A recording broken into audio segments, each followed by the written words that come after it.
Per decenni la cultura popolare giapponese ha dominato la scena mediatica italiana ed europea. Basti pensare ai celebri cartoni animati come Sanpei, l'Uomo Tigre, Gig Robot, Dragon Ball, Sailor Moon e più di recente a successi come One Piece e Naruto. Ma la fascinazione per l'Oriente, Giappone e Cina, ha radici molto più profonde e ha conosciuto un vero e proprio boom tra la fine dell'Ottocento e l'inizio del Novecento, quando opere d'arte e letterarie di queste culture affluivano nei salotti europei. Negli ultimi decenni, però, è emersa con forza anche la cultura di un altro paese dell'estremo oriente, la Corea, e in particolar modo la Corea del Sud. Questo fenomeno è stato trainato dalla passione delle nuove generazioni per la cosiddetta K-pop, la musica pop coreana, e per i drama, serie televisive che hanno riscosso moltissimo successo tra il pubblico occidentale. A rafforzare l'interesse ci sono stati fenomeni globali come la serie Netflix Squid Games, ambientata proprio in Corea, e il successo planetario del videoclip musicale Gangnam Style di Psy. Un ruolo di primo piano lo ha assunto anche il cinema coreano, che ha conquistato la scena internazionale con il film Parasite, vincitore di ben 4 premi Oscar nel 2020. Nonostante ciò, l'Occidente tende ancora a ignorare gran parte della storia specifica dei paesi dell'estremo oriente, prestando un'attenzione maggiore a Cina e soprattutto Giappone, complici il ruolo di quest'ultimo durante la Seconda Guerra Mondiale e la sua influenza culturale. La Corea invece rimane largamente sconosciuta, nonostante la sua storia sia altrettanto antica, complessa e articolata come quella dei suoi imponenti vicini, con i quali ha spesso avuto rapporti di conflitto. Scopriamo insieme la storia di questo affascinante paese esplorandola attraverso il racconto di alcuni dei suoi luoghi simbolo. Questo è un episodio di Voci dal passato, il podcast di The History Tales che esplora i grandi eventi, i luoghi, i personaggi della storia raccontandoli con passione e accuratezza. Prima che io cominci con questo racconto è necessario che io faccia una captatio benevolenzia. Alcuni dei nomi di luoghi e di persone sono veramente difficili da pronunciare e ve ne accorgerete nel corso dell'ascolto, quindi perdonatemi in anticipo. Ma torniamo a noi. La millenaria storia della Corea ovviamente inizia fin da tempi preistorici, ma i primi grandi insediamenti fiorirono tra il 3005 e il 2000 a.C. Intorno a questi anni fu fondato quello che è considerato il primo grande regno e la cui storia è avvolta nella leggenda di Gojoseon. La capitale di questo primo grande regno era situata laddove oggi sorge Pyongyang, principale centro e capitale dell'odierna Corea del Nord. Gojoseon raggiunge l'apice del suo potere prima di disgregarsi intorno al 300 a.C., quando il re Wiman fu sconfitto da parte della dinastia Han della Cina. Questo evento portò alla formazione di tre regni. Era dei tre regni è proprio il nome del periodo che va dal I secolo a.C. al VII secolo d.C. I tre regni erano Goguryeo, Baekje e Silla. Ognuno di questi occupava una porzione distinta della penisola coreana, con Goguryeo a nord, Baekje a sud-ovest e Silla a sud-est. Tra questi regni dobbiamo ricordare che a Goguryeo si diffuse in primis il buddismo, che diverrà una delle religioni principali in Corea, mentre a livello militare era il regno di Silla quello più forte.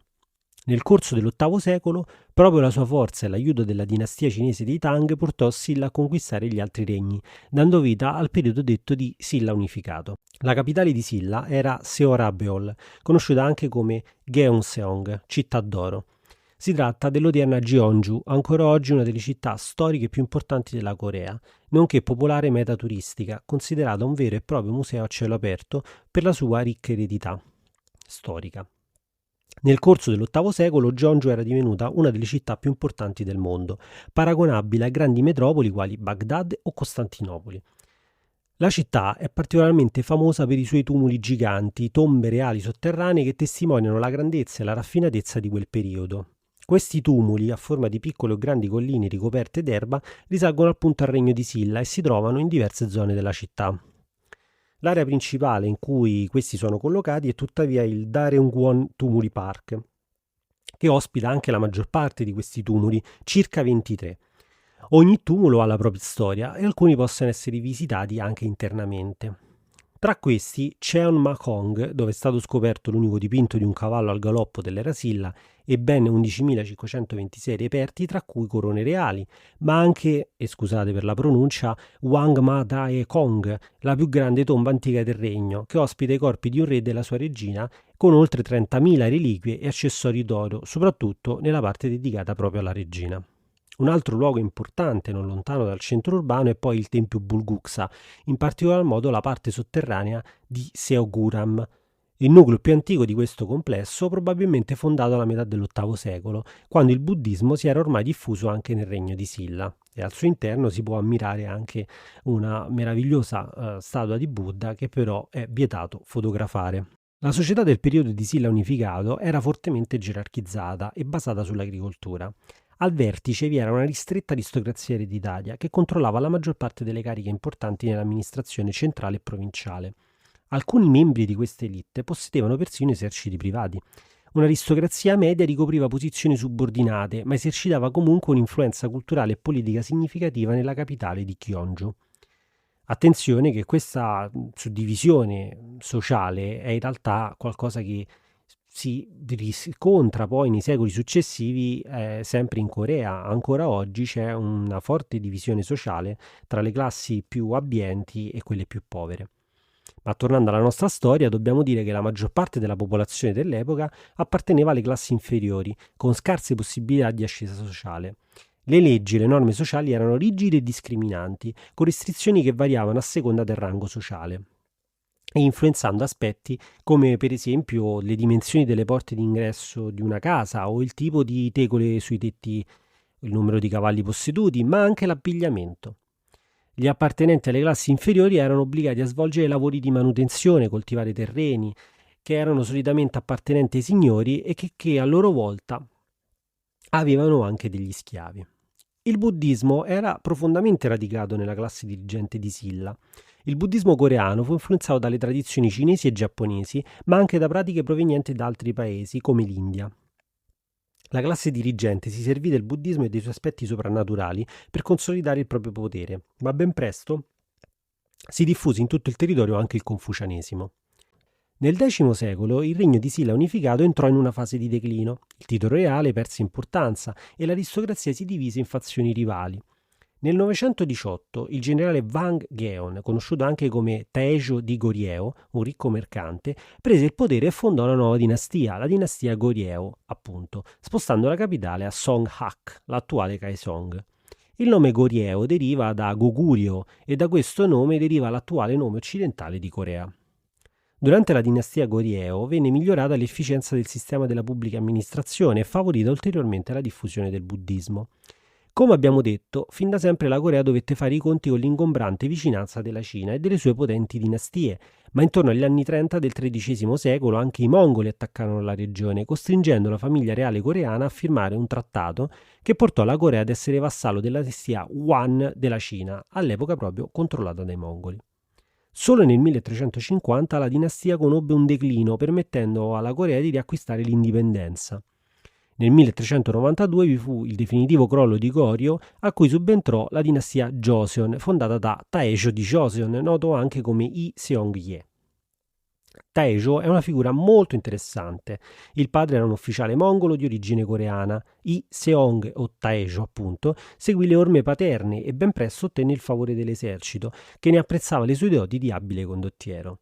Ottenuto il potere con un colpo di Stato, Taejo iniziò una politica di apertura diplomatica, iniziando a tessere rapporti con i vicini giapponesi e mantenendo un buon rapporto con la Cina. Il regno fu tuttavia abbastanza breve, in quanto abdicò dopo soli 6 anni per lasciare spazio al suo ottavo figlio. Tuttavia, la successione di Taejo fu particolarmente complessa, con i figli che si scontrarono violentemente per ottenere il potere.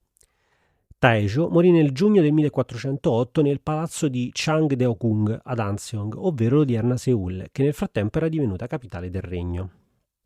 L'imponente palazzo, oggi inserito all'interno di un parco, è visitabile e permette di cogliere appieno la potenza e la ricchezza di quel periodo, nonostante i diversi rifacimenti successivi. Nonostante i problemi di successione, la dinastia Joseon proseguì e iniziò un lungo periodo di prosperità economica e culturale per la Corea, tanto che questo periodo fu paragonato al Rinascimento europeo. La dinastia Joseon è stata la più lunga, cronologicamente, nonché l'ultima.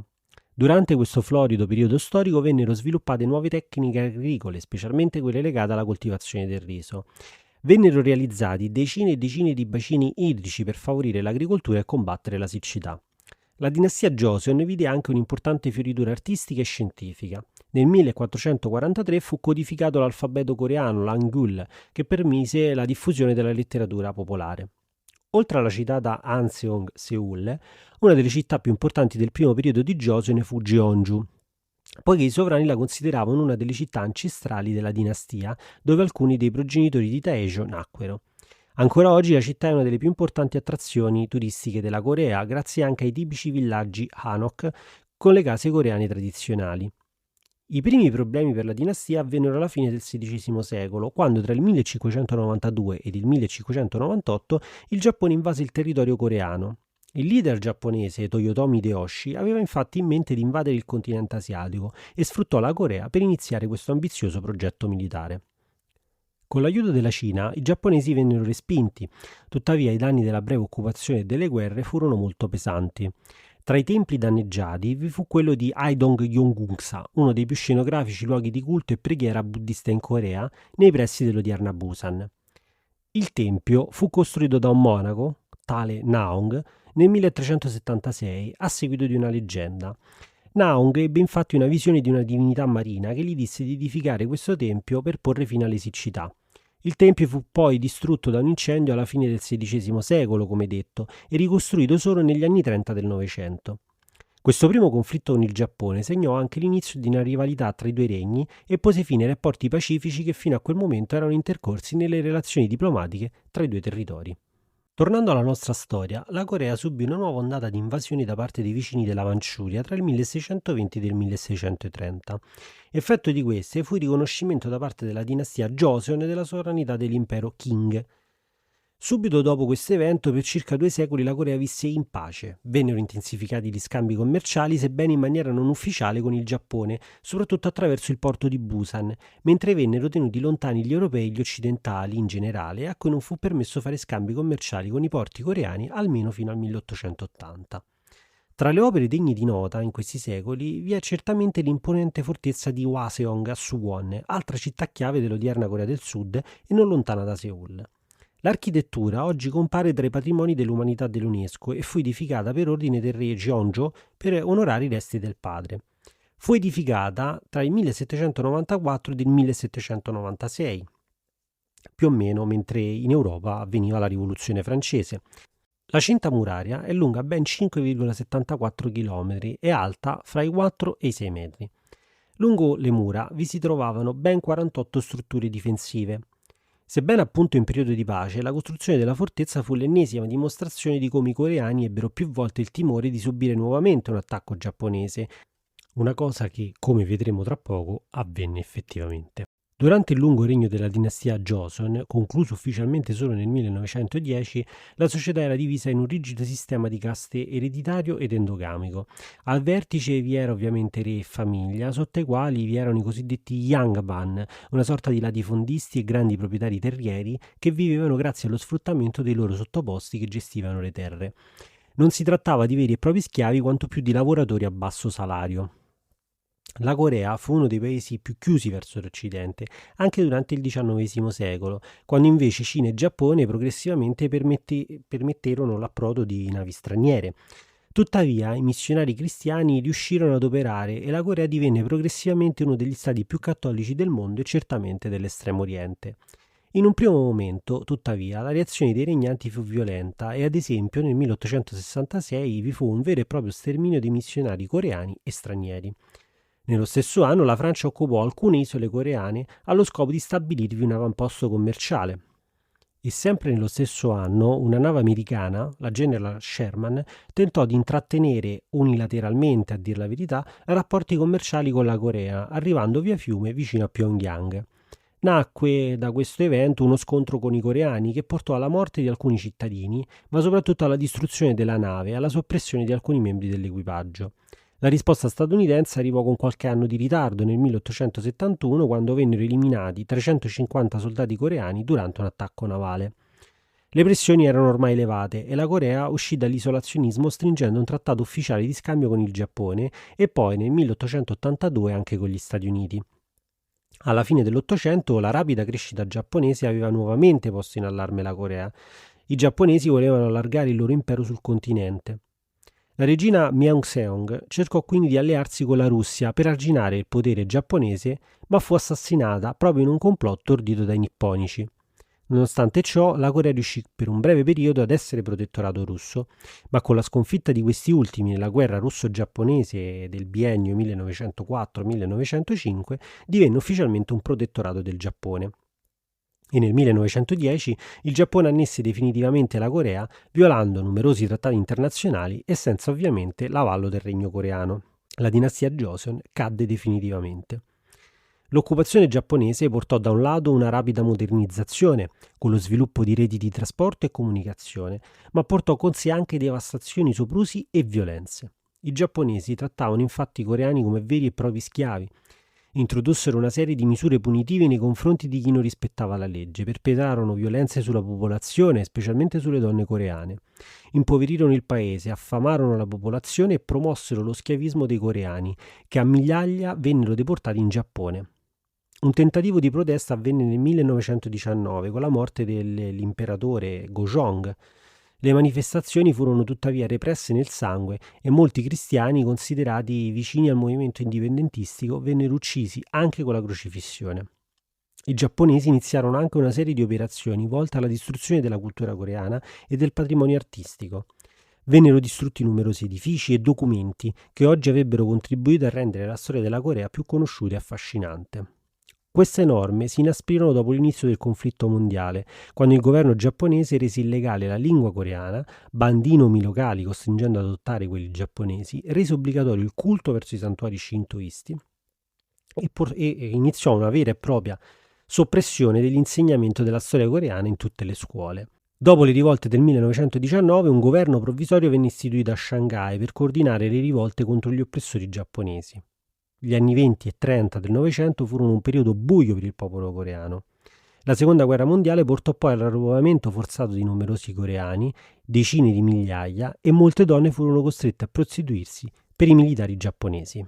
Quando il peggio sembrava volgere al termine, con la sconfitta giapponese nella guerra mondiale, la Corea venne divisa in due parti, rispettivamente sotto l'influenza degli americani a sud e dei sovietici a nord.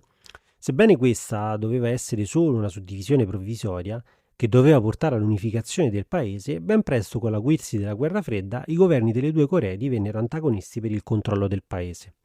Nel giugno del 1950 la Corea del Nord violò la linea dei confini del 38° parallelo, invadendo il sud ed iniziando quello che fu il primo vero conflitto subordinato alla guerra fredda.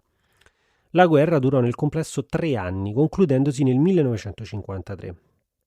In un primo momento la Corea del Nord ebbe la meglio, arrivando a conquistare quasi tutta la penisola. Tuttavia l'intervento diretto degli americani favorì la progressiva riconquista di territorio. A fronte di centinaia di migliaia di vittime e di una desolante devastazione, la guerra si risolse con un nulla di fatto e i confini dei due stati rimasero sostanzialmente invariati. Ufficialmente ancora non è stato siglato un vero e proprio trattato di pace, ma la tregua è regolata semplicemente da un armistizio, a tutti gli effetti uno dei più lunghi della storia. Avremo modo sicuramente in futuro di approfondire il discorso legato alla guerra di Corea, ma per concludere questo racconto dobbiamo rapidamente arrivare ai giorni nostri. Sulla Corea del Nord c'è poco da dire, il regime dittatoriale di natura comunista è ancora in piedi e le informazioni che abbiamo del paese sono molto esigue. La storia della Corea del Sud, più nota, è stata invece caratterizzata da decenni di tensioni politiche e regimi militari. Tra il 48 e il 60 al potere vi fu il primo ministro Syngman Rhee, che attuò una forte politica filoamericana e riavviò la produzione industriale del paese. I movimenti politici di sinistra erano stati fortemente perseguiti dall'amministrazione Rhee e diedero vita ad una rivolta che portò ad un nuovo governo tra il 60 e il 61. Questo governo fu tuttavia concluso con un colpo di stato organizzato dai militari guidati dal generale Park Chung-hee, che dopo 2 anni portò ad un nuovo regime presidenziale, la cosiddetta Terza Repubblica. Park fu eletto presidente e governò sostanzialmente per circa 18 anni, venendo assassinato nel 1979. Gli anni 80 furono particolarmente tesi, caratterizzati da scontri, scioperi e rivolte sociali. Le prime vere libere elezioni si ebbero solo nel 1987 e da quel momento fino ad oggi gli unici scandali che hanno coinvolto la classe politica coreana sono stati di natura economica. Una delle grandi problematiche emerse con la rapida ascesa economica del Novecento è stata quella delle connivenze tra politica e le grandi aziende coreane, le cosiddette chaebol. Si tratta di grandi aziende controllate da famiglie che hanno beneficiato di tangenti e favori politici per accrescere il proprio potere. e tra le 4 principali vi sono anche 2 note case automobilistiche e soprattutto 2 noti produttori di telefonie ed elettrodomestici, di cui non farò nomi ma che potrete facilmente capire o trovare con una ricerca sul web. Nonostante una generale crescita economica che ha favorito la classe media coreana, ancora oggi esistono forti differenze economiche e una vasta parte della popolazione che vive in condizioni difficili, quasi di indigenza, anche a causa di situazioni legate alle traumatiche vicende storiche del Novecento coreano.